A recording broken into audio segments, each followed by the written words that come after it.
Unbeknownst to most RPG fans at the time, 1997 saw the release of another Final Fantasy game called Final Fantasy Tactics. Eclipsed by its flagship older brother, the game was lauded by many, but seen by few, until it simply became the stuff of legends and bargain bins. Before you hit bid on eBay though, know that Square Enix is gearing gamers up for a saving throw with Final Fantasy Tactics: The War of the Lions. A new subtitle and a new spread of content put some fight back into this underdog long overdue for a hero's welcome.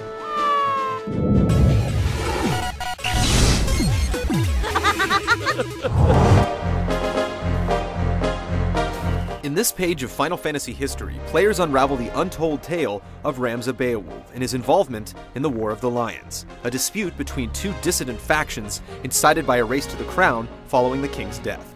Ramza once knew life as a noble in a family of lords and knights, but when his power-hungry brothers see the tumultuous political landscape as a chance to seize the crown, his world is changed forever.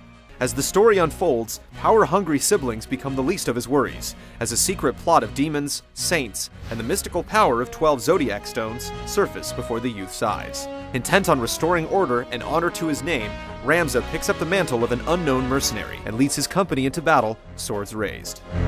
The original PlayStation version was blighted by inconsistencies and English quirks that made the story more of a folly than a fable. Tossing the original's lines out the window, Square Enix's localization team went to work on an all-new translation, borrowing style cues from games like Final Fantasy XII and Vagrant Story, resulting in a script with a decidedly Shakespearean flair. The average player might find themselves begging for Cliff's Notes, but discerning bookworms are likely to enjoy the archaic English revisions. These hands, if aught were in my power to do.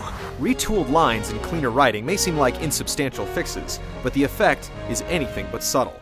Fans who have led Ramza to victory once before may find themselves revisiting his world and coming out with an entirely new experience. With more drama and character than ever before, The War of the Lions proves to be a stellar example of the impact that a port can muster with all the proper tweaks in place. I am their unwitting puppet. No more!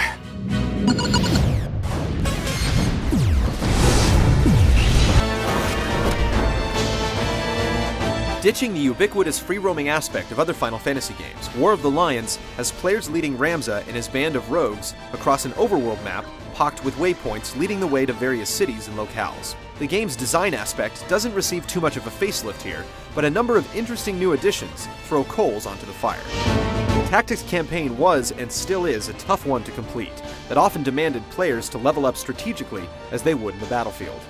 The difference is this time that maxing out your characters won't be just for bragging rights.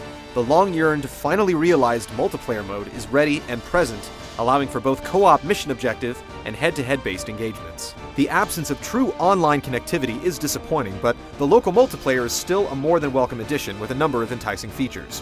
Head-to-head matches allow players to customize the playing field to their liking, from time limits to maps among other options. New battle mechanics like setting and disarming traps and locking swords add a certain wildcard factor that spices up what would otherwise be a fairly conventional PvP experience. On the flip side, players who participate in cooperative missions earn the chance of acquiring special items and equipment not found in the regular single-player campaign. Running parallel to the game's various class and function additions